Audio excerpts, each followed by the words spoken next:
Well, I think we can start and then others can join when they're ready. So Gavin, would you like to kick us off? I would love to. And first of all, happy Earth Day, everyone. Thank you for everyone joining us from around the world.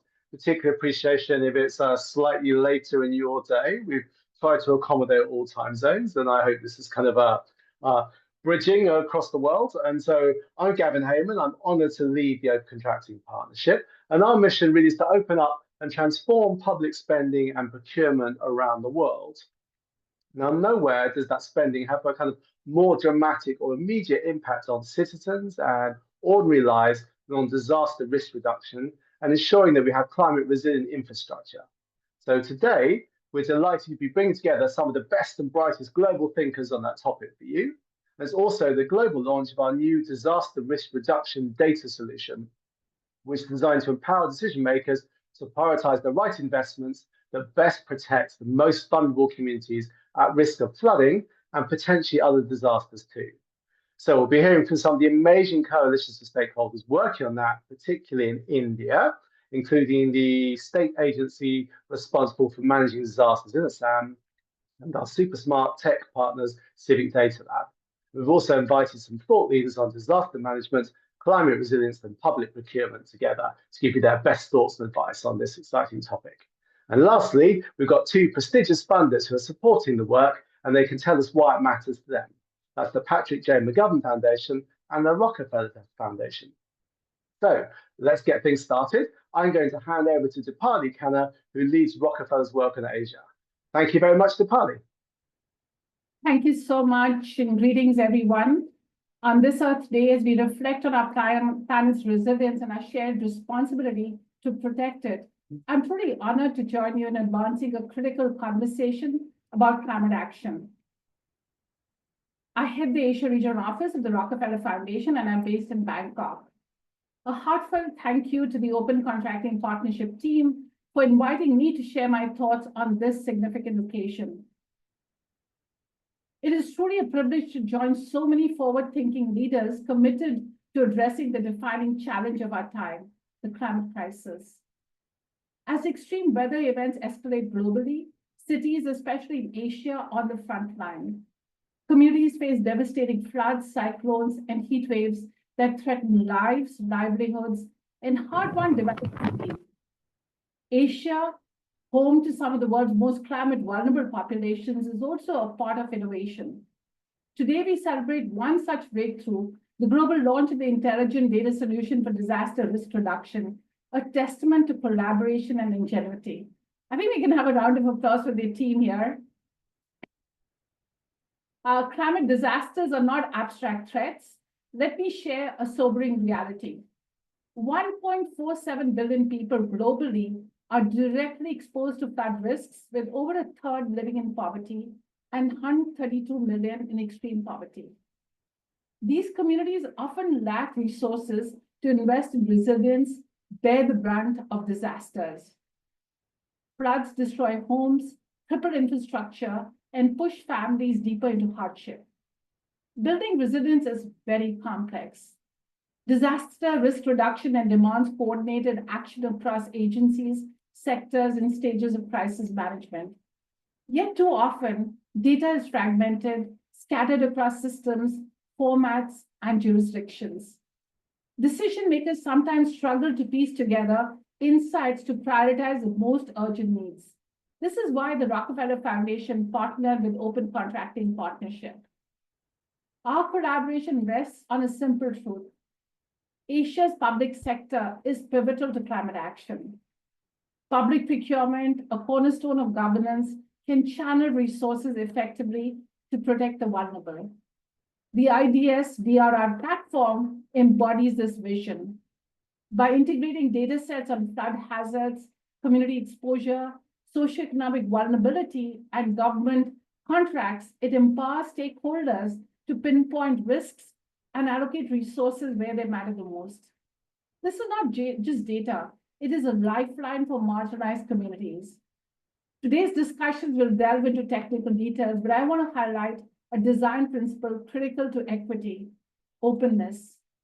When adopting data solutions, Concerns about algorithmic bias or opaque decision-making often arise.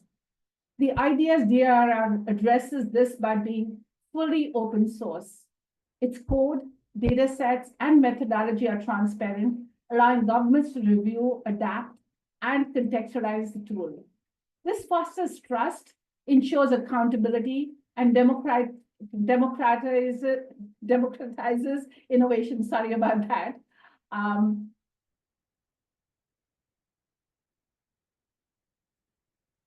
To the OCP, CDL, and Patrick McGovern Foundation teams, thank you for your relentless dedication. Your work in India has inspired global replication, proving that locally rooted solutions can have universal impact. As we deploy tools like IDS-DRR, we must center the voices of those most at risk. My heartfelt congratulations to all involved in this launch. Let's continue to innovate, collaborate, and act with urgency because every life, every livelihood, and every community matters. Thank you so much. Thank you so much, Deepali, for those great opening remarks. What a way to kick off our launch today. Really appreciate your coming to join us. So now, without further ado, I will take us through a really quick presentation on what this launch is all about. It will be quick, but hopefully it'll give everyone an idea of what we're here to do, and why this work is important, although Deepali already put it very eloquently indeed. So kicking us off, we know that the Brahmaputra is one of the world's largest rivers. It sustains life and livelihoods, as Deepali said, for 35 million people in Assam, India. But every year, flooding in Assam disrupts millions of lives. It causes dozens of deaths, millions of dollars worth of damage to homes, farms, property, and displaces thousands. And in recent years, we know that climate change has made these weather events even more extreme and even more unpredictable. 50 to 90% of Assam's districts are affected by floods, and we have heard firsthand testimonies from villagers on its devastating effects. For example, one villager tells us that when embankments of the Shaktola fail, our farmlands are destroyed, our livestock, cows, goats, and fish in our ponds are swept away. And it's true that many who are impacted are often the most vulnerable amongst us. We know that disaster risk reduction is hard to get right. We know that authorities face tough choices when deciding where and how to prioritize spending to meet competing needs. It requires many different actors to make complex decisions across multiple stages of crisis management. And often this information is fragmented, it's siloed, and it makes it difficult to make data-informed decisions that accurately reflect and prioritize the most urgent needs. And this is why OCP and CDL's new solution joins up previously siloed information to make it easier to prioritize the right investments that better serve our communities. And the Assam State Disaster Management Authority, or ASDMA, and the Assam Finance Department are open contracting first movers in India. They're leading by example in pioneering our innovative solutions to transform public spending to better serve their people and our planet. In Assam, they're already using our disaster risk reduction platform, or IDS-DRR, to identify the areas most at risk and to determine the areas most in need of support. You'll see that our sophisticated data model joins up complex data sets spanning flood hazards, exposure, vulnerability, and government contracting or government response. The early impacts in Assam are already benefiting 6.5 million people. After the introduction of the tool in 2023, 95% of the budget for flood-related spending went to 6 out of 10 of the districts identified by our data model as most vulnerable, building nearly 40 flood response projects. And using this data model also promises faster and better future disaster planning. For example, to measure disaster preparedness using the tool requires only 30 staff, whereas previously 150 staff were required. It also allows preparedness to be measured more often with greater precision and deeper granularity. And we're now in the process of compiling the results for 2024. This tool is now being replicated across 5 states in India, and it's ready to be scaled globally. We know that intense climate disasters have been on the rise worldwide, and floods are the most frequent of these. Over a third of the 1.5 billion people directly exposed to the risk of intense flooding are poor. So now more than ever, we need to better serve those who experience the worst effects of flooding. And our disaster risk reduction solution can help do this. And finally, in closing, we're deeply grateful to the Patrick J. McGovern Foundation and the Rockefeller Foundation who have been helping us to develop and grow the solution. And this work would not have been made possible without your support. This is more than a data platform, it's a lifeline, and it's already making a difference. And today we're going to be celebrating that. So now, let's jump into sort of the meat of this session. We have a very exciting program for all of you. Thank you again for joining us. We're going to kick off with a panel discussion to set the scene so that we can introduce some of the concepts relating to disaster risk reduction, or DRR, some of the challenges that are faced and what is needed for us to overcome those. And then we'll give you a walkthrough or a demo of the tool that we're working on in all the different places, so you can see what are some of the functions and the features of it. And then the ASDMA CEO will join us to share his reactions and his reflections on how this tool is actually helping change things for the better on the ground. And then we'll have some Q&A after that, and we'll also then do the closing. So during the course of this, if you have any questions, if there's anything that you're interested in knowing more, wanting more information, please feel free to drop your questions into the chat box, and our team will collate those, and then we'll pick them up in the Q&A session after. Good. So let's go. So we've got a great panel lined up today. We've got Dr. Ivanka, the co-chair for the UN ITU Focus Group on AI for Natural Disaster Management, Caroline Nicholas, Head of Technical Assistance at UNCITRAL, and Nasha Matani, the Director and Founder of Disaster Map in Asia. The profiles of our esteemed panelists will be popped into the chat so you can read more about who they are and all the exciting things that they've done. But in the interest of time, we'll jump straight into it. So thanks so much, panel, for joining us. I'm going to kick us off with a sort of big framing question. And it's very clear that we are facing disasters at an unprecedented level. It seems that increasingly we are less and less prepared or ill-equipped to handle these impacts. So in your experience, what is the biggest challenge or barrier hindering effective decision-making that can help us build resilience? And maybe Caroline, if you wouldn't mind kicking us off on that question. Thank you, Ben, and thank you to the OCP and to all of the organisers for giving the opportunity to say a few words. And I think we've heard from both Dipali, Gavin, and indeed Ben how important this topic is. Just a quick update on my background. I was the head of technical assistance at UNCITRAL until a little while ago, and I am now I've quit working for international organizations, and I'm just helping out wherever I can. I'm going to start from a policy perspective because we've heard a lot about some of the technical opportunities, but just to put a couple of things on the table. We've heard just what the awful potential is of natural disasters, that they happen all the time. It happens to us. And what's the role of public procurement in all of this? And we know that public procurement is how governments provide services to citizens. And as Gavin has particularly emphasized, it's how they provide the services to the most vulnerable, the most needy in society. Public procurement also is where the government spends most of its money, I mean, in terms of where it can influence policy.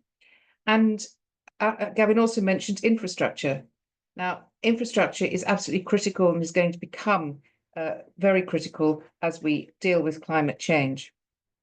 So what do we want out of our public procurement system? The government must be able to buy what it needs at good value for money. We don't want corruption, and we want it to be sustainable. We don't want it to contribute to climate change. There's a lot of policy imperatives for governments here, and public procurement laws are, if you like, a toolbox that give you lots of tools for dealing with the different types of situations that governments will face. So there's standard procurement, and then urgent and emergency procurement, low value, highly complex, large value, high value, repeated procurement. So they have tools for all of that. And I've taken a quick look at Assam's procurement law this morning, and there's a lot of tools in there. But having said that, writing a procurement law, which is what I used to do, is pretty easy.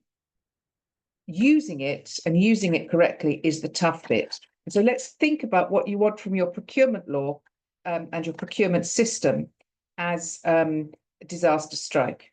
Well, the first is, if it's a really unexpected disaster, you need to be able to get emergency supplies, water, and so forth, shelter, food, medicines very quickly. But many countries, and as we've heard from Dipali, the Brahmaputra has a regular problem with flooding. We know it's going to flood. We don't know when, we don't know exactly how, we don't know how bad it will be. So what can we do to try and prepare for these known, if you like, disasters? And finally, how can public procurement adapt and mitigate the effects of climate change to try and prevent some of these aspects of disaster? And that will be the infrastructure side. What's the big challenge here? The buying stuff at a disaster time is of itself almost always a disaster. It's expensive, the quality is not great, you've got no leverage. Sometimes you have to do that. What we want to do is use a tool that allows us to put in place contracts where you will just say, actually, it's now, it's tomorrow, and so on. So you've got a lot of pre-contract in place, and then you can actually issue an order very quickly. The procurement term for that is framework agreements. In the EU, they estimate that a normal contract, even if you're trying to do things as quickly as possible, you'll be talking 45, 50, whatever days. If you're trying to do something under these tools, these framework agreements, you can do it in hours or a couple of days. We want to use that. What's the problem with it? Governments don't want to commit, often for budgetary and appropriation reasons, to long-term contracts, or they can't. And it becomes very difficult. And there's a focus on short-term and budgets and getting cash down. So we need to try and tackle those particular sorts of issues to allow us to avoid putting ourselves in the situation where we're responding to a disaster without any planning at all.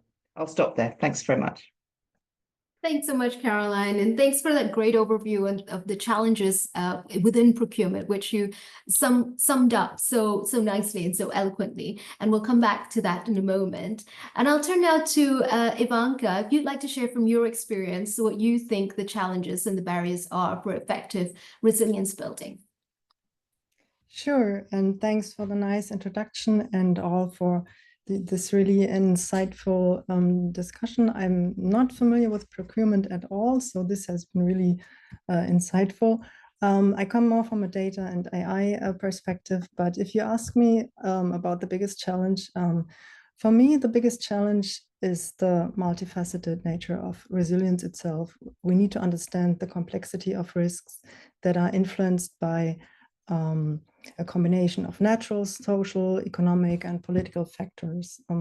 While we have more data than ever and better models and analysis tools, we still struggle with high unpredictability when it comes to timing, scale, and impact of disasters, which poses significant challenges for effective risk assessments, preparedness planning, and response capabilities.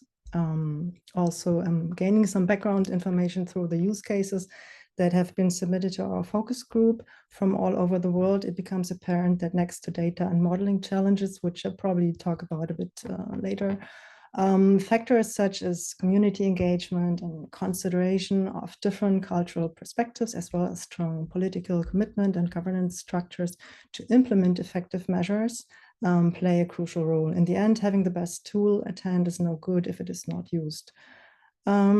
So yeah, as I said, it's hard to name one biggest challenge, but rather a multitude of factors that need to be considered for effective decision making. Thanks so much, Ivanka. And I love how you tied in the role of data and AI in this, and we definitely benefit greatly from your expertise on this conversation.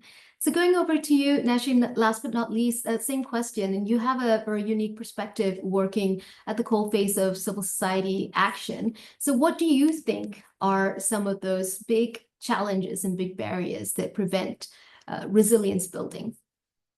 Yeah, first of all, thank you so much to the organizers and congratulations on this incredible milestone. Well, from our perspective, one of the things we always started with was that according to the IPCC, one of the greatest barriers to climate adaptation is a lack of locally relevant and up-to-date data. But in our experience, in many cases, that data exists, but as you'd mentioned earlier, it's either siloed across different agencies, or it's in formats that aren't compatible, or the data is inaccessible.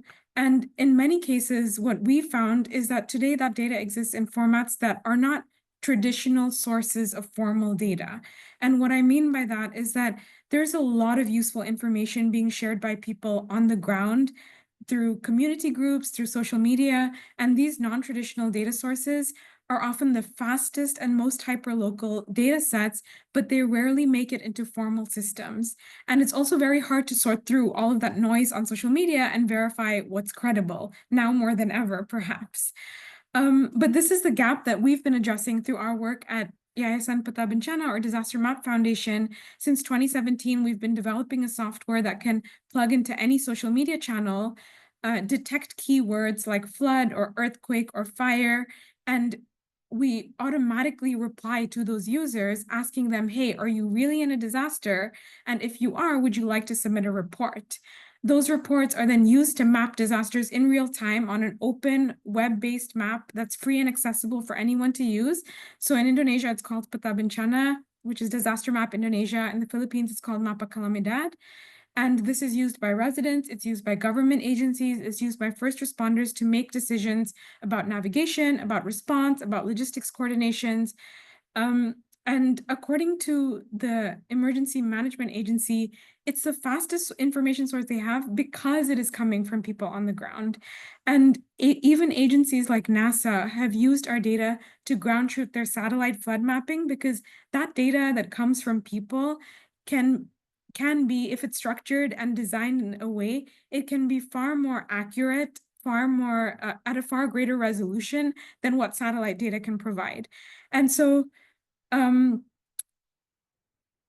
me, the challenge is about how do we shift from siloed systems to open, participatory, and collaborative ones, because climate impacts are way too big to expect any single agency to deal with it alone. And we really need shared infrastructures, open infrastructures, where every single person, every resident can participate in risk reduction. And for that, data must be accessible, it must be relevant, it has to be timely, and it needs to be open. I love that. Thanks so much for that, Nash. And I love how you're already kicking us off into solutions. So that brings me to my next round of questions. Going again first to you, Caroline. So you talked a lot about procurement and some of the pitfalls that we face in procurement. So talk to us more about how we can leverage procurement to drive better disaster risk reduction. And if you can go into more detail on what needs to change so that we can ensure that the needs of the most vulnerable people are met. Okay, thank you. Well, it's a very good question. And I think first thing that I want to say about that is look at the different perspectives of the three of our panelists. This is a complex challenge because it's not just about data, it's not just about the participants, it's not just about the procurement system.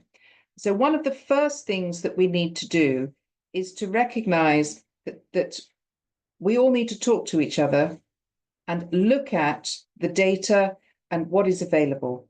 Because what we want to do is what works. How do we show what works? We show what works by looking at the data and what is it telling us. And the work that the OCP has been doing in particular on open source data, open contracting data standard, has changed what we can do in the procurement sphere. Now, I'm a lawyer, right? I know nothing about artificial intelligence. I can spell it, that's about it.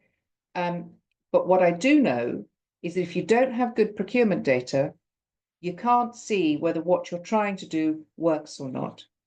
So we need to put everybody together. The skills that Ivanka and Nasheen are bringing in terms of data would be fantastic for me. Well, if I understood it, but it would be fantastic for me to be able to inform how we do better procurement. The next thing that we need to do is to tackle risk aversion in the part of governments. Okay, there are two big problems. The first is committing money for a longer period, because the sort of contracts that I talked about, they're called framework agreements, traditionally or generally work where a government says, okay, for the next, say, 4 years, here's a group of suppliers that we've pretty well contracted with in advance to provide the emergency supplies that we will need. That raises, as I said, problems in terms of our governments willing to do that. How much can they commit? Can you get good value for money if you're not committing so much? There's a whole technical field of work there. And that requires understanding markets, it requires understanding how the data works, and so forth. The second area is to make sure that the planning is accurate. We need to learn from previous disasters. Again, what's that? That's about data. And the third is that there are a lot of tools that are slightly risky, more risky to use than some standard traditional procurement. And if we don't have the incentive structure right for procurement officials, they're just going to do what they've always done. The sort of innovation that we're looking at here carries risk, and we need an institutional support to allow for innovation, particularly, and we don't have time to go into that now, but particularly in terms of prevention and the long-term infrastructure and the emphasis on what are we really trying to value here? Because if we're trying to value our ecosystem and trying to support it to at least adapt and mitigate climate change, that requires, again, a difference in from a focus on low price and a few minor quality issues. So I view it as a cultural shift that is needed. And we all heard during the COVID pandemic, we were going to build back better, we were all going to do this. I don't see it happening. We've gone back to business as usual. And this fight, if you can call it that, or tension between current economic imperatives and the longer term requires us really to get stuck into the data and show that we have managed, and the open contracting partnership data shows this very well, we have managed to marry economic imperatives and longer term aspirational goals, be they environmental, social, or whatever. And that's what the data is there for and shows us, and we need to follow that. Thanks, Caroline. Absolutely agree with you about this big picture thinking, that it's not just working in silos, either just in procurement or in DRR or other, but really thinking about how we can coordinate and collaborate together to get to the end result that we want. And I want to pick up a little bit on the thread that you mentioned around data. And I think that's sort of a great segue to bring Ivanka into this conversation. So Ivanka, you have a lot of experience on data and AI particularly. So I'm eager to hear from you, what your reactions are to what Caroline has just said, and whether you can share more on your thoughts on what the role of data is and how AI might contribute to strengthening DRR. Yes, sure. So I believe that data serves as the foundation for effective decision-making in DRR. And I have noted down some findings from our focus group term to share with you. So also I want to add that during the focus group, we try to bring together different stakeholders from all kinds of fields, a lot of people that don't know too much about data and AI, and we try to make it accessible. And we also have an educational working group that for capacity building. And so we try to get more people involved here as well.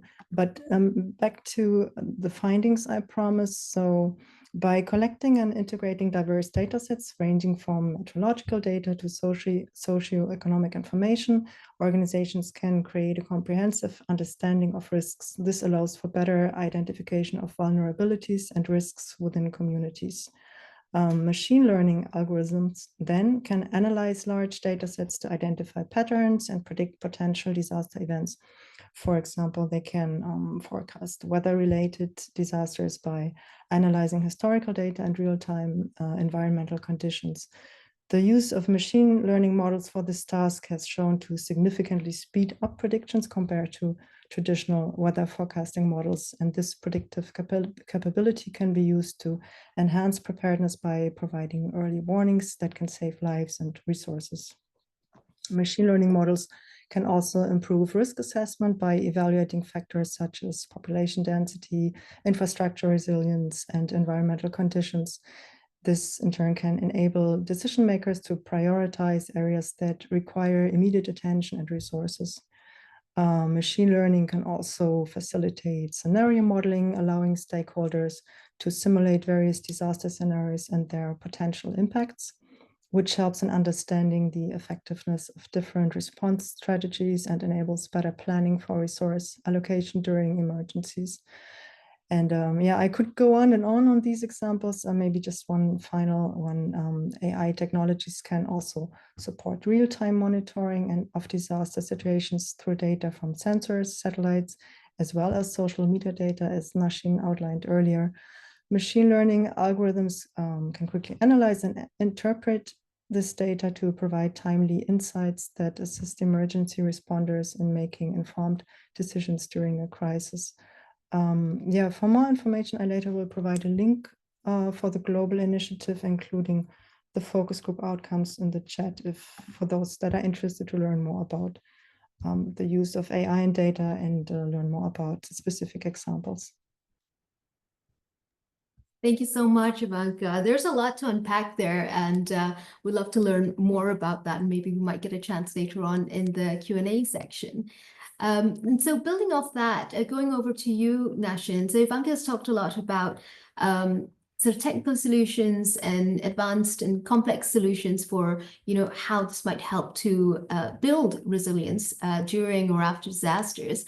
And you're also doing some really interesting things on that front, particularly looking at how citizens and civil society can participate in building resilience. So what can you tell us about how citizens and civil society are helping decision makers to make better decisions relating to DRR? And you touched on that a little bit earlier on in your first intervention. And if you can elaborate more on that, we'd love to hear it.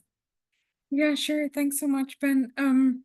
Well, I mean, as I mentioned earlier, citizens and civil society are often the first to know when a disaster happens and have the most up-to-date information because they're experiencing that situation.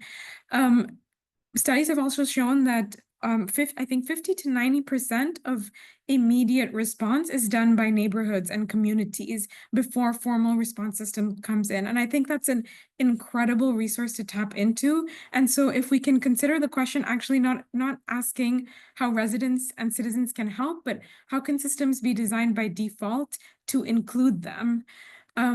Because there's so much valuable knowledge that can only come from living in a place, or what we can call situational data, situational knowledge. And one of my favorite examples that I'd love to share of this, just to illustrate that, comes from Mount Merapi, which is one of Indonesia's most active volcanoes.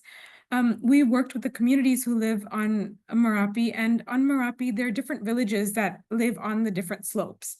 Now, there's one village called the village of Delas, which is on the eastern slope, and that they live 4 kilometers away from the crater of the volcano.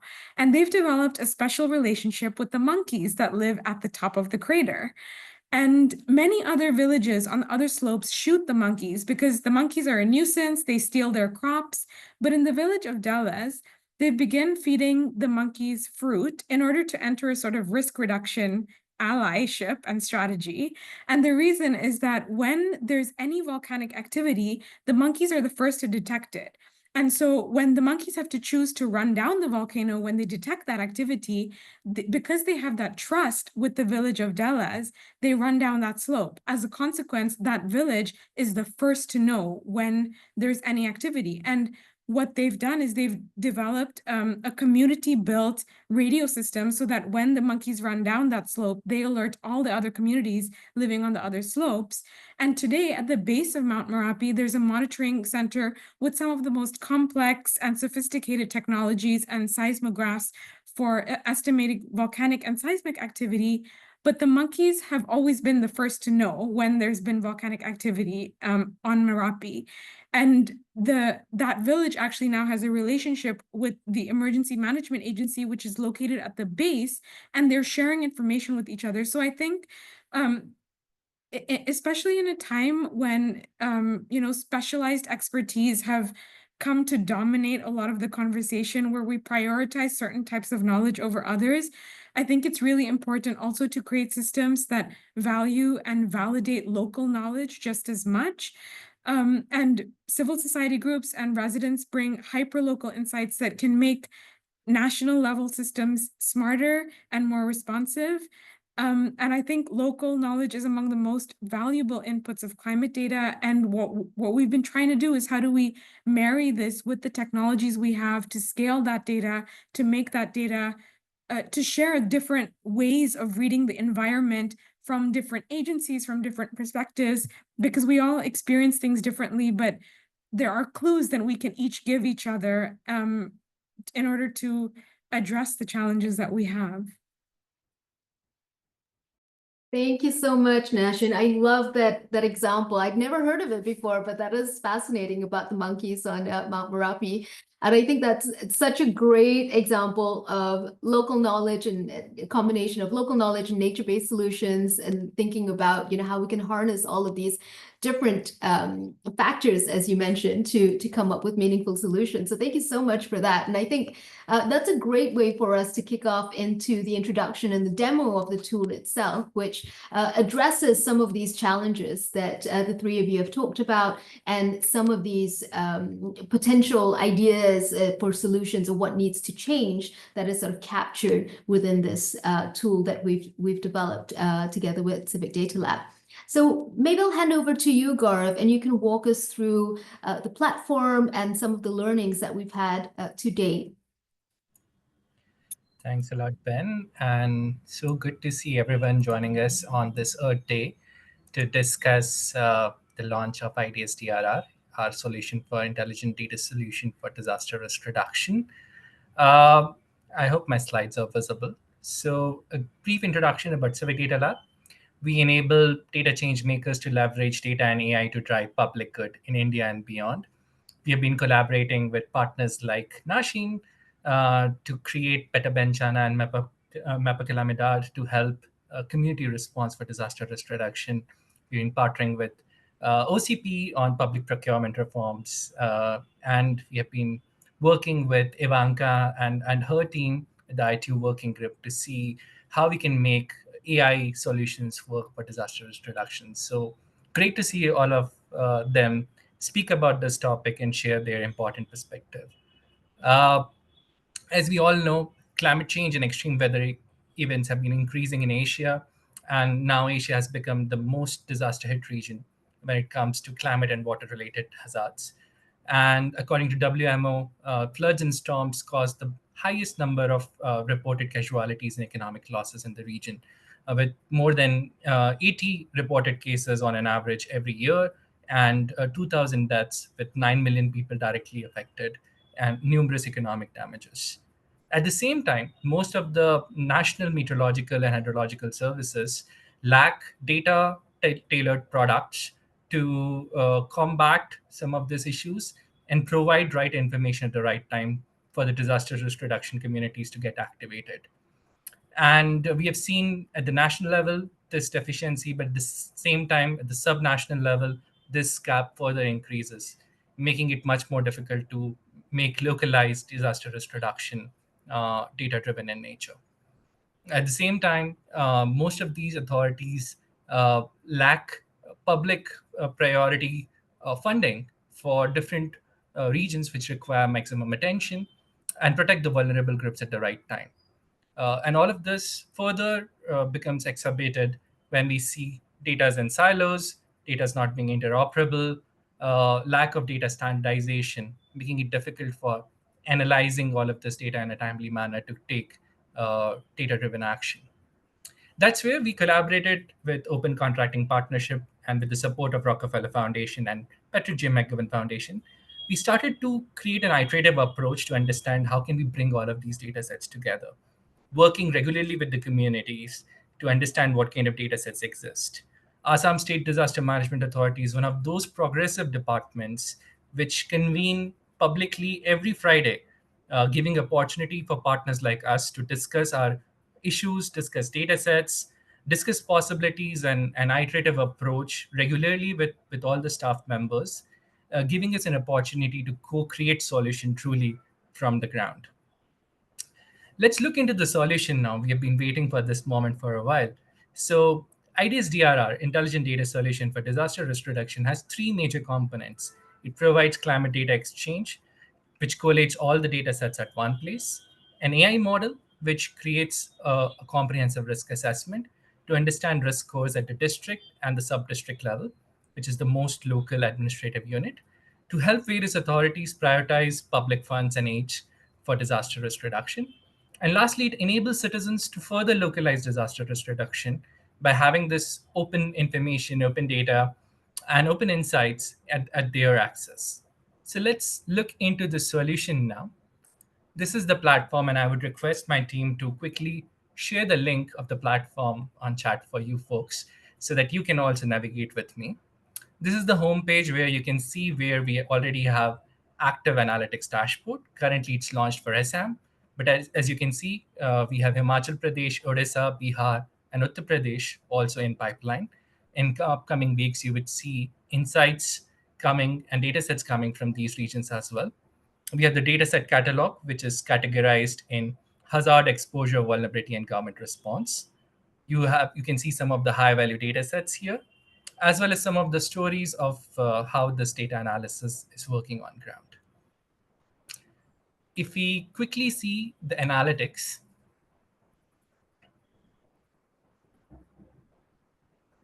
sometimes it takes a moment.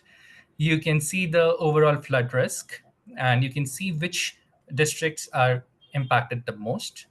You can see on the right-hand side, Shibsagar district is at high risk.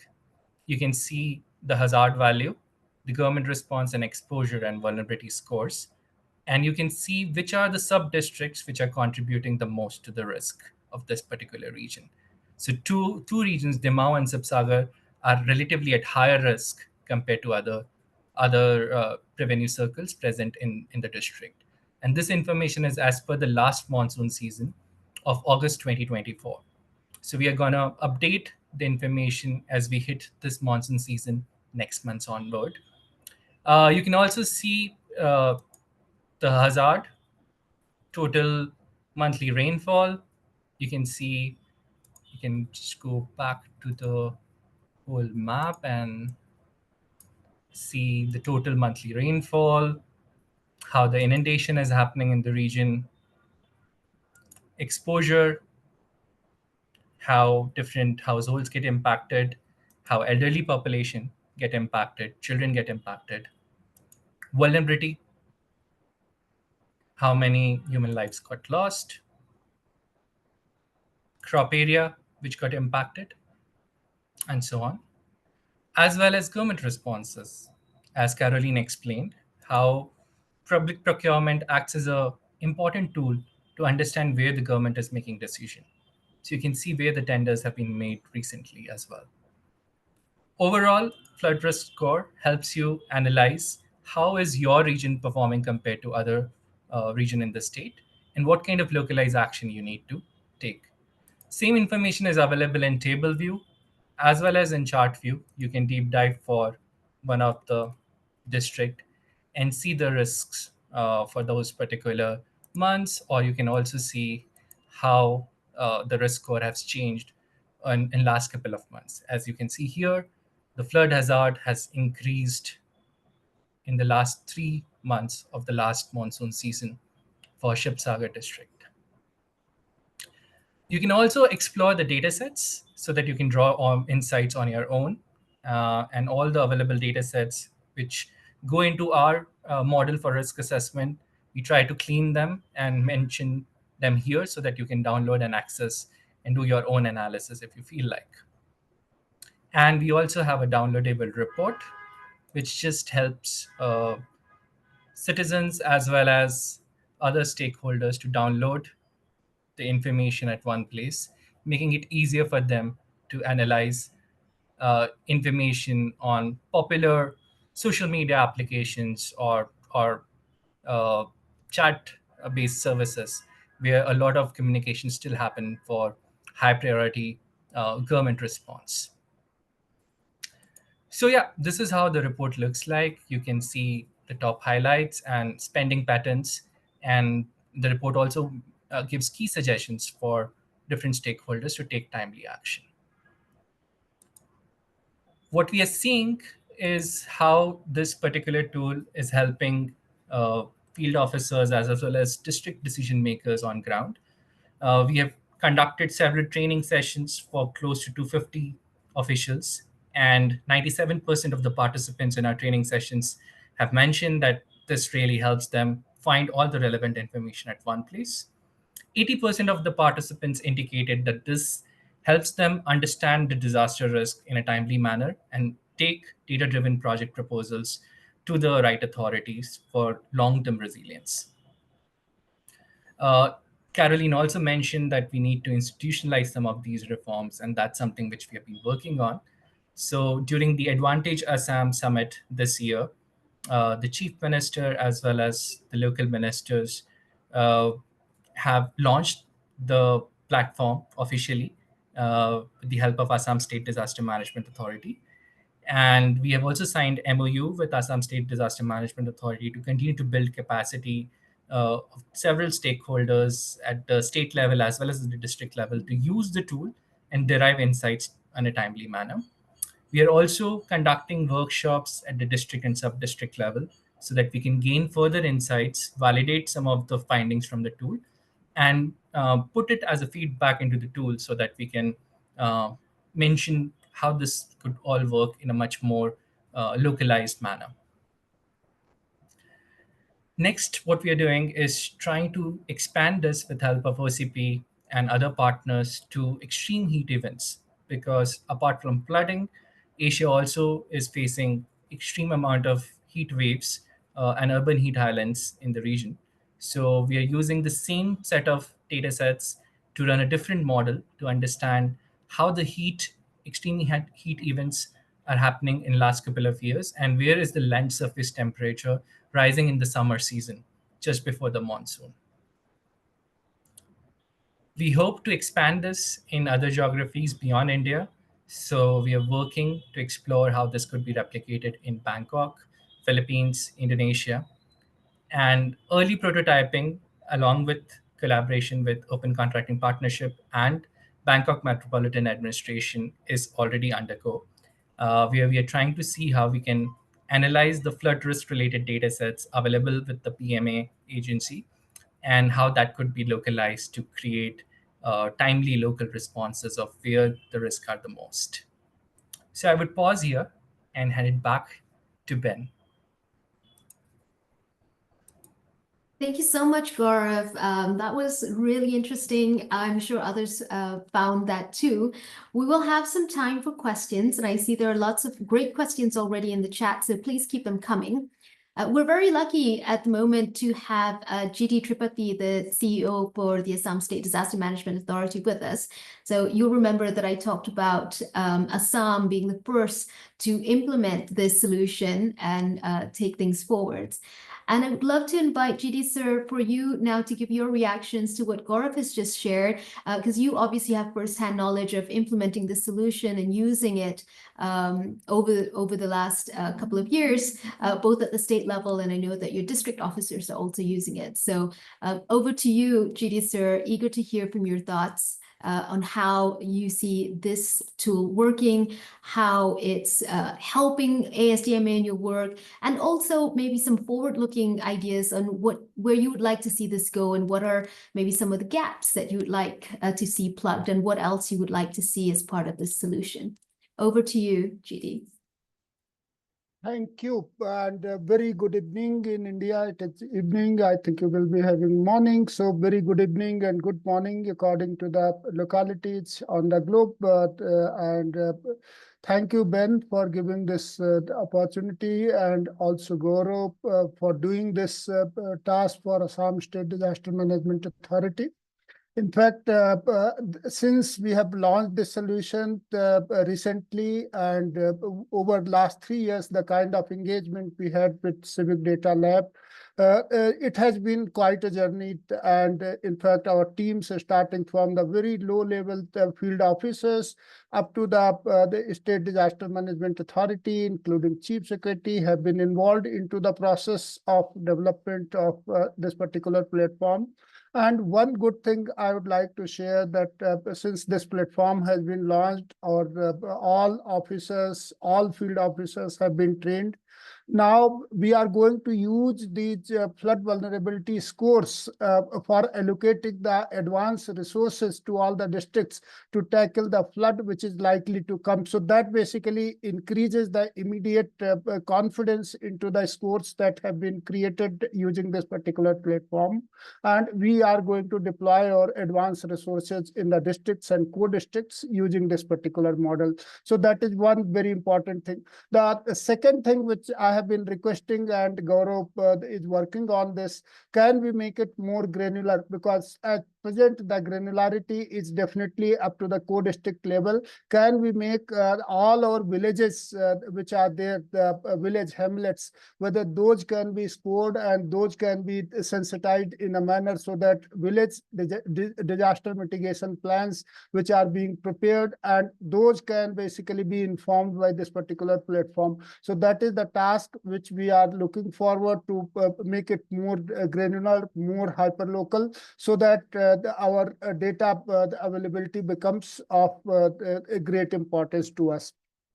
The second thing which we are going that post-disaster, when our disaster season, which starts from 1st May till 31st October every year, and once the disaster season gets over, then we are to take very quick decision what kind of disaster means reconstruction and recovery activities are to be done. And there we have a platform that is DRIMS, that is Disaster Reporting Information Management System. This particular integrated platform is fully being informed from that data. So we get very good quality response from this. And this year we will again decide that what kind of activities of recovery and reconstruction will be undertaking using the AI capabilities of this platform. So it's really helping, and it will come up. And today I'm really very happy that many other states have also come forward, and hopefully many other countries will also come forward to take this particular platform and adopt this particular platform. With these words, I conclude my initial remarks. And in case questions come in between, that I will be willing to take. Thank you so very much, Ben, and wish you all the best to all the participants. Thank you so much, GT sir, and thank you so much for joining us again. I know that it's late local time where you are, and so really appreciate your making time to join us. And again, congratulations on being the first to implement this innovative solution and really helping us figure out, how we can help to build resilience and help to improve DRR, working with people like yourselves and your team to really inform this work so that we can make it stronger and better moving forwards. And we're looking forward to this work scaling, as Gaurav mentioned earlier, to other states now in India, but also potentially further afield. And you're clearly, one of the first movers on this. So we thank you for your commitment. We thank you for your support. Before we open up for the questions, I'm eager to hear also from our panelists and also from our funders, if you have any reactions to what you just heard in terms of the solution that we just shared, so the disaster risk reduction platform. So Caroline, Ivanka, I think Nashin had to drop off, and Simone, eager to hear your thoughts if you have any immediate reactions to the presentations. Thank you, Ben, and thank you to the presenters. I'm amazed, actually. I have to say, the opportunity the good data that we've just been hearing about is I think fantastic. And so for me, I'm really pleased to see that a lot of the challenges, the technical challenges that I have struggled with for years, are really properly being tackled.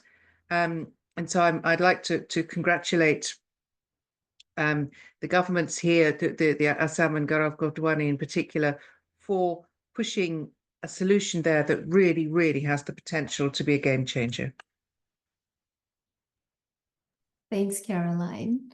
Yeah, I can only add that I'm really impressed by the tool. I mean, I know it from before, from the use case presented during one of our focus group meetings.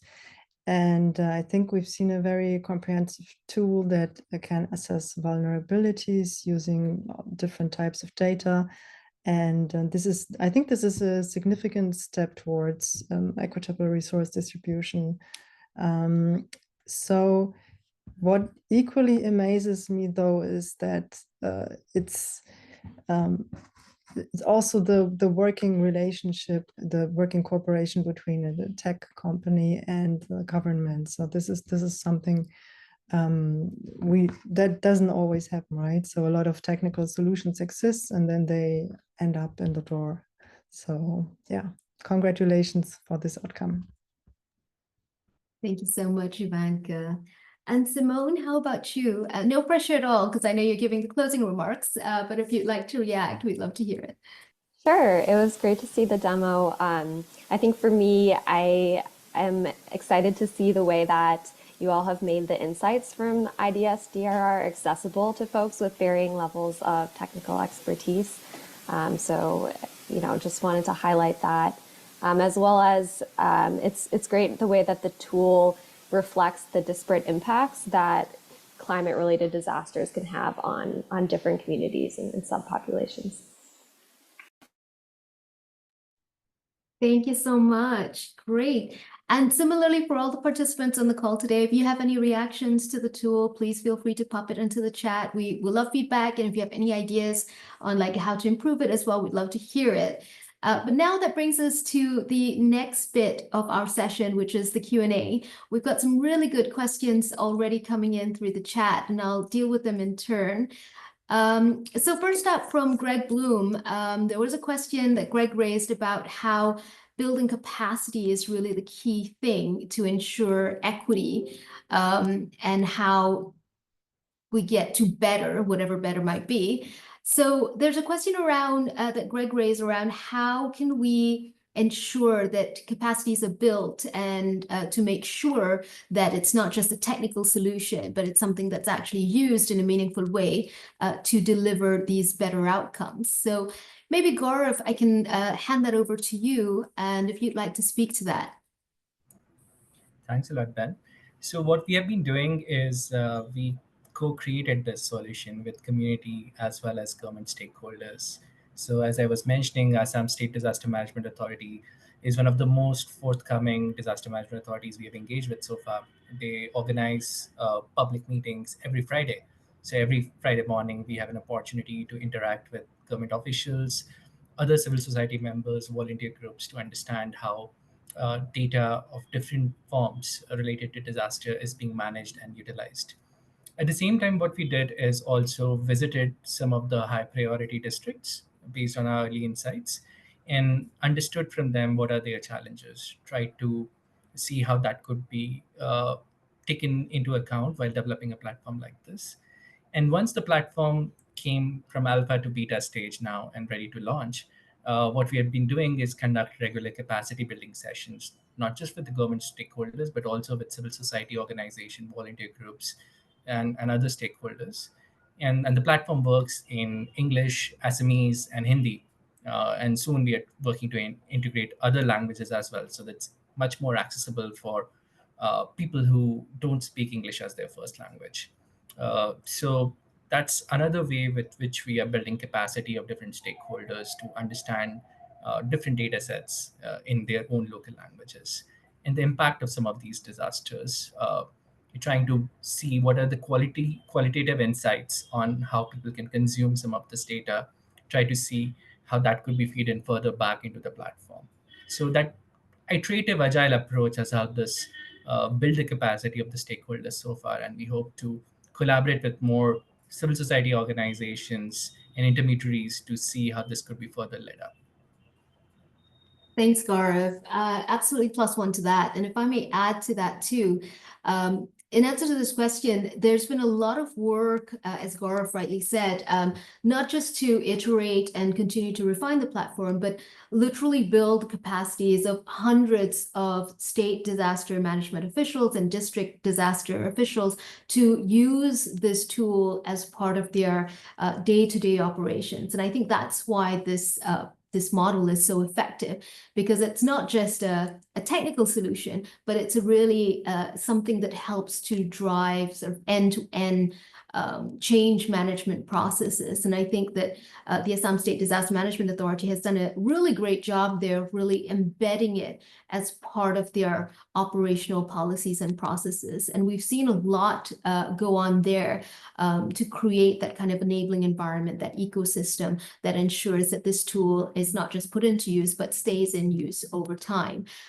We've seen, for example, this sort of mandate coming all the way from GD Sir as the CEO of the State Disaster Management Authority, and outwards to the ministers or senior bureaucrats that really mandate the use of this solution as part of the disaster management action and disaster management work. And we're seeing that translate now, where it's not just state disaster officials at the state level who are using it to make better decisions on what projects to approve when they receive it from the district levels, but also from the district level officers who are using it to make better proposals going upwards to the state authorities. So we're seeing that sort of top-down, bottom-up approach that builds into this kind of new norm of using data to make decisions so that you get better insights and data-informed results. So I'm going to pause there, and there's so much that we can say on that. But there is another question that is sort of linked to this, and it's from Dipanshu, who asked how IDS-DRR integrates the lived experiences and local knowledge of vulnerable communities, and really curious to know how we navigate the balance between all the different competing elements.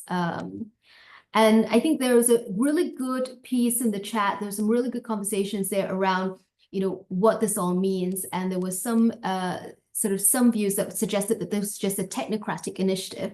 And we just want to share that it's not a technocratic initiative. I mean, obviously it's a technology solution, but it's not the end. It's not the start and end of it, right? Like, obviously, we start with open data, we start with open data solutions, but really data is meaningless if not used. Data solutions are meaningless if not used. And that's why the whole process of the work that we've been doing on IDS-DRR is really about that end-to-end design and transformation process, which I just talked about in a moment. But I'll pause there because I also want to bring in Gaurav and CDL team, because I know that at the start of this work, we did a lot of work to really include the voices and the experiences of these vulnerable communities. And I'd love to hear more about that process, and also a forward-looking piece for where you think this might go, and what else we might do to make sure that those marginalized groups of vulnerable communities or underrepresented communities might be involved or included in this process. Thanks, Ben. So as you were mentioning, when we were doing the user research and in the very initial months of conceptualizing this platform, we conducted detailed interviews with different volunteer groups. We call them Abda Mitras, or Friends for Disaster Risk Reduction, as it translates, who have been volunteering their time to understand where the disasters are happening, help report some of this in the government platform, as GD Tripathi sir also mentioned, DRIMS, Disaster Risk Information Management System, and try to understand what are some of the challenges they face when they're collating all of this information, and how they report it back to the district officials so that the data gets collected from bottom up and gets centralized at Assam State Disaster Management Authority. So that was one of the crucial pieces, to understand how data is being collected, what are the challenges faced there, how can we ensure data integrity and other issues when some of these data sets get collated, right from the ground, from the village level to the districts, and then at the state level. Another thing which we did is try to identify several intermediaries. We understand not everyone would be able to use the platform in its current form and shape. So how can we identify different partners, on-ground partners, who can take insights from this platform and further disseminate in further low resource, low technology regions of Assam, where they can bring much more information to the community, which gets much more vulnerable during the time of disasters. So that's another way with which we strengthen our dissemination. And last thing is, as I mentioned, we keep co-creating this. So all these iterations involved, again, series of user research with 5 priority districts, as well as with much more sessions with regular gatherings of all district officials to see how can we further fine-tune the whole platform, further fine-tune the insights, so that it's not just solving for the government agencies, but also for civil society organizations, volunteer groups, agencies like UNICEF, etc., who are providing aid on ground and trying to see how can we bridge information and data gaps for all these stakeholders through one platform. Thank you so much, Gaurav. Great. Going through the questions, here's one that perhaps might be for Caroline.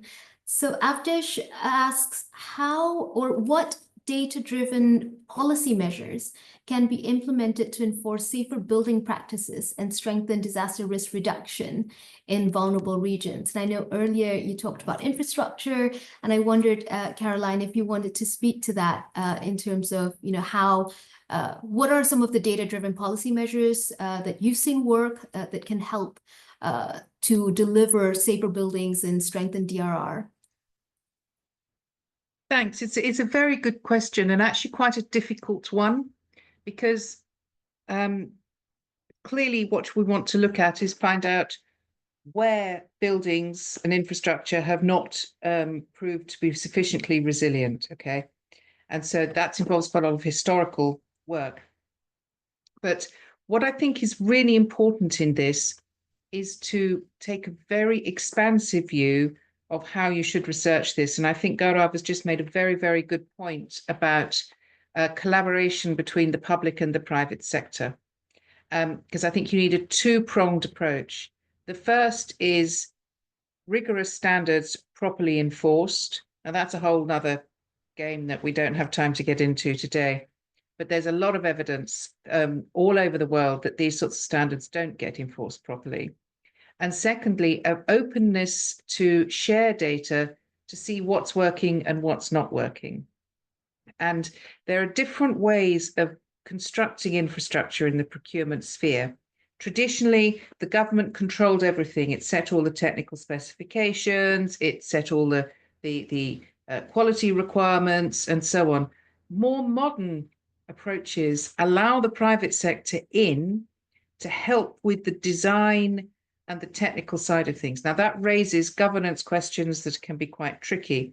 But again, there are tools there that will allow an appropriately governed role for the private sector to contribute its expertise to the public sector. And that, if combined with a good approach to rigorous standards properly enforced, I think is the way forward. Thanks, Caroline. And so building on that, thinking ahead also to AI and some of the policy measures you might have seen, Ivanka, what would your advice be on what are some of those policy measures or solutions for AI that can help in this context? So yeah, well, I'm not the policy expert, but when it comes to data, it can be used to identify the areas in buildings and risks. And once those policy measures Caroline mentioned are in place, then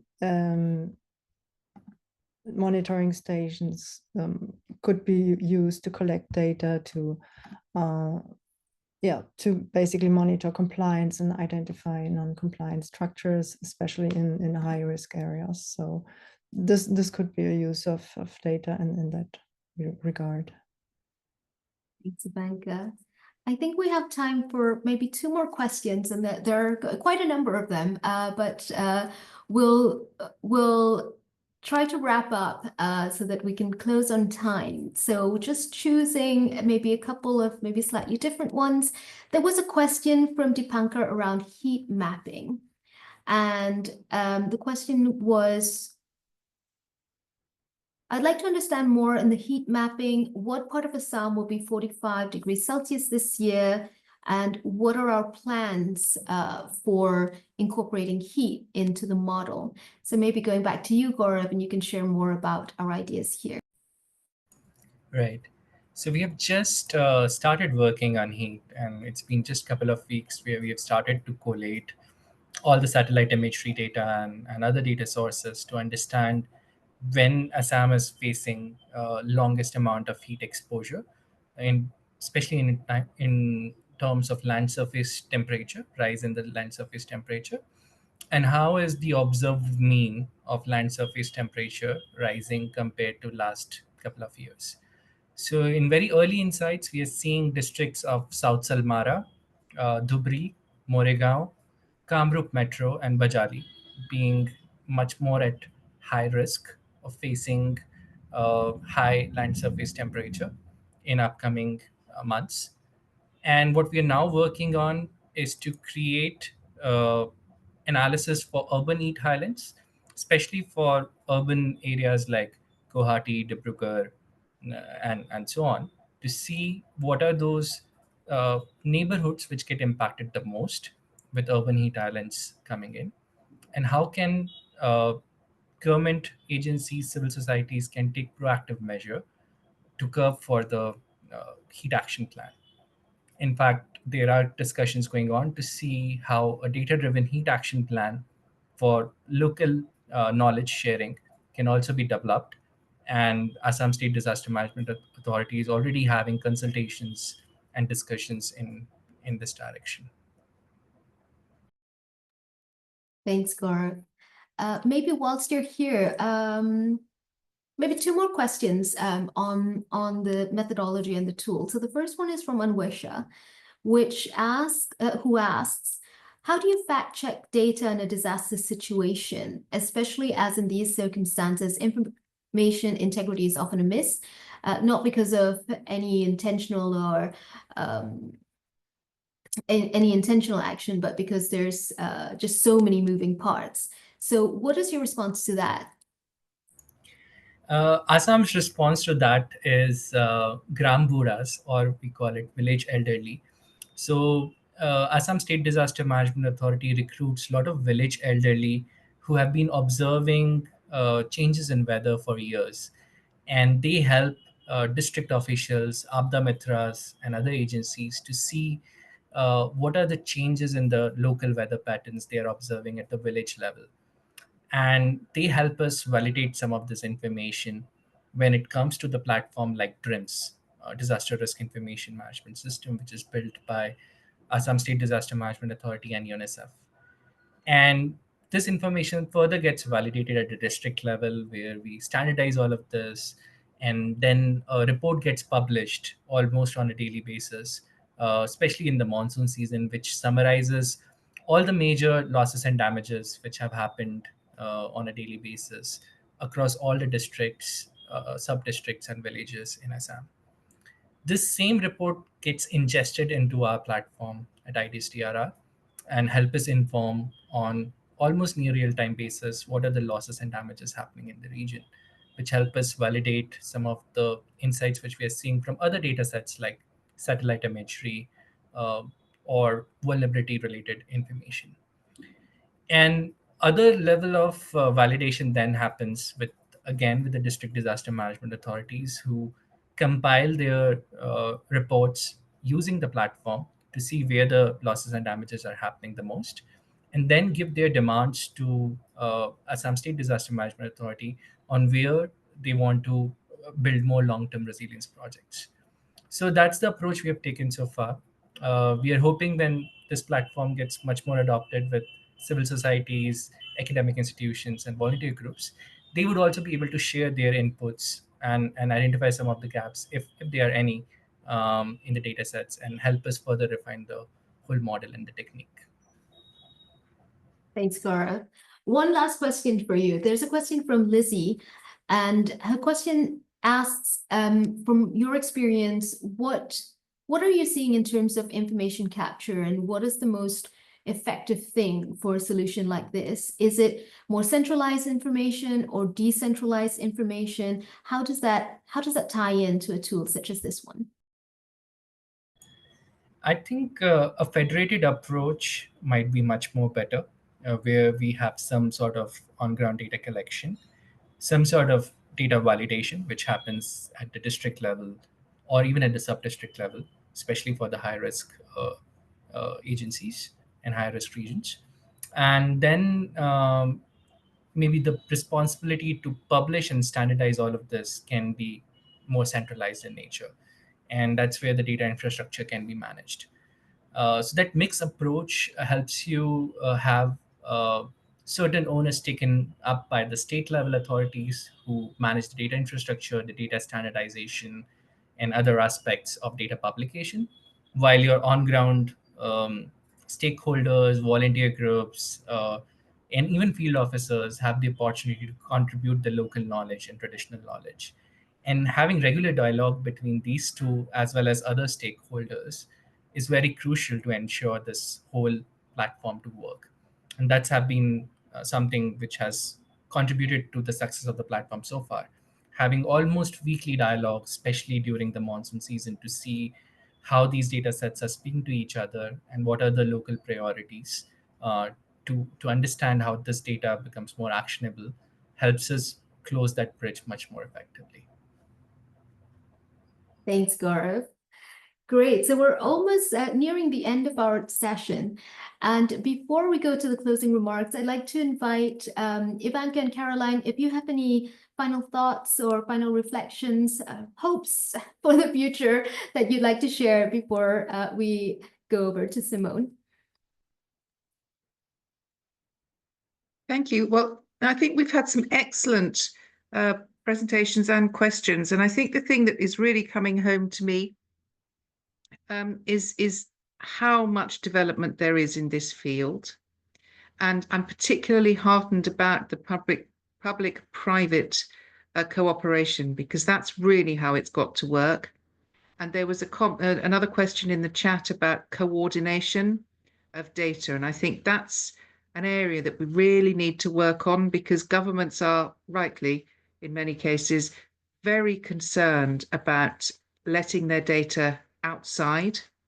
And so there are going to be challenges ahead about who has the right to data, how it's all can be used, and so on. So from that policy perspective, but the potential that I'm hearing here to inform better decision-making and resilience, I think is very, very welcome. I think there's some fantastic technical developments, and I think marrying those with the policy imperatives is going to be A, very interesting, and B, perfectly possible, provided we can carry on with a longer term approach to our disaster resilience. Thanks. Thanks, Caroline. And how about you, Ivanka? Any final thoughts? Yes, so I've already said how impressed I was with the tool and how it achieved a better allocation of resources and distribution of resources to affected communities. And yeah, I hope, as outlined by Gaurav, that it will be applied to other areas and also incorporate other disasters. I think like the heat map mentioned, and yeah, so I'm really looking forward to follow this development and see how it goes. Thank you so much. Nasrin had to drop off as it's past 11 p.m. where she is local time. But thank you so much to our speakers and panelists. It was really great having you here. And with that, I'll hand over to you, Simone, to give us your closing remarks. Great. Well, thank you for having me, and congratulations again to OCP and CivicDataLab on this milestone. So I'm Simone Liano. I'm a strategy analyst at the Patrick J. McGovern Foundation. We're a philanthropic foundation that's dedicated to advancing AI and data science solutions for a more equitable and sustainable world. We are focused on a human-centered approach to technology, emphasizing that tech development has to prioritize the dignity and agencies of communities, especially those that are most vulnerable.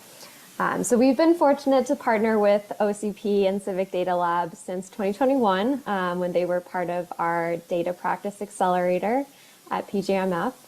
And in terms of what's motivated our engagement since then, and our continued engagement is at PJMF, we have a conviction that data and AI can play an important role in addressing some of these global challenges like climate-related disasters. In particular, this has already been covered in this session, but just to reemphasize, in terms of climate-related disasters, because they have disparate impacts on different subpopulations, there's real potential for granular, high-quality data coupled with the ability of AI systems to draw insights from that data and predict future needs in order to enable more equitable and efficient outcomes when it comes to optimizing resource allocation in a way that does reflect those intersectional and disparate challenges faced by different communities.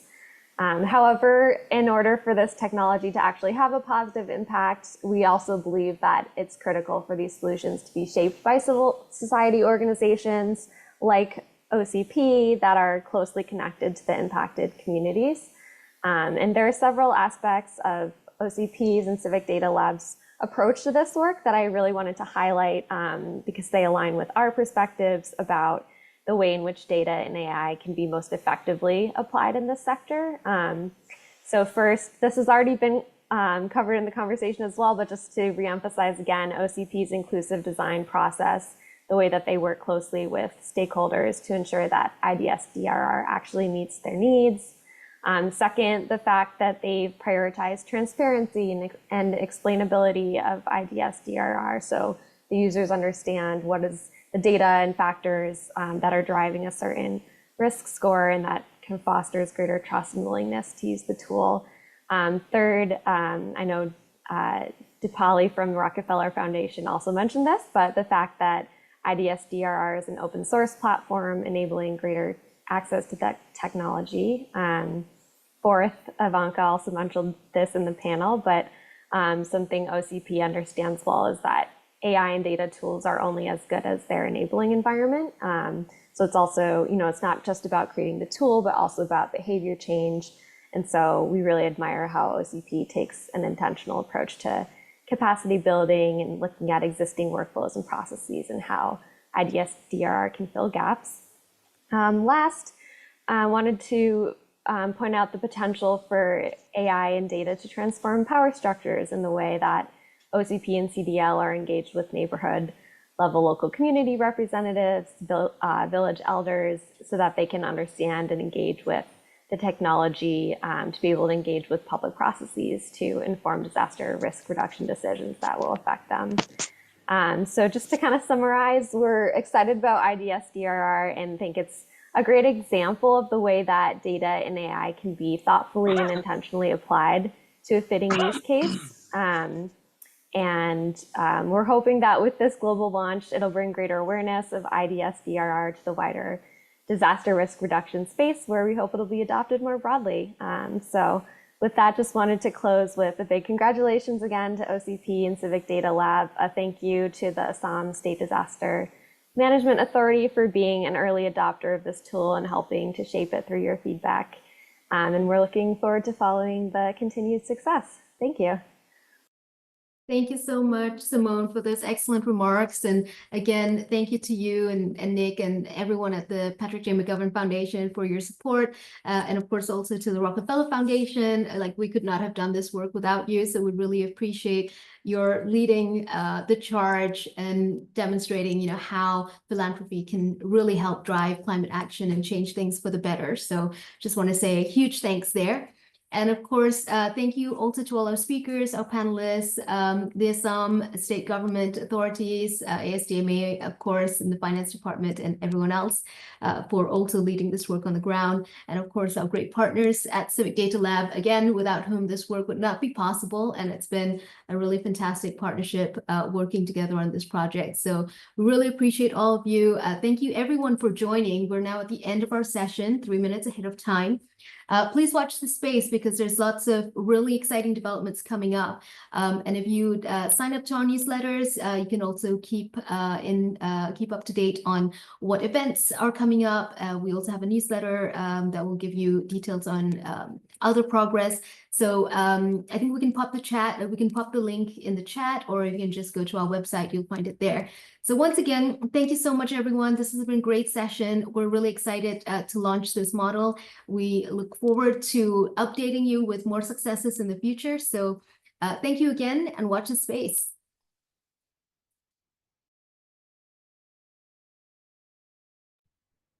Thank you very much. Thanks, Caroline. Thanks, everyone.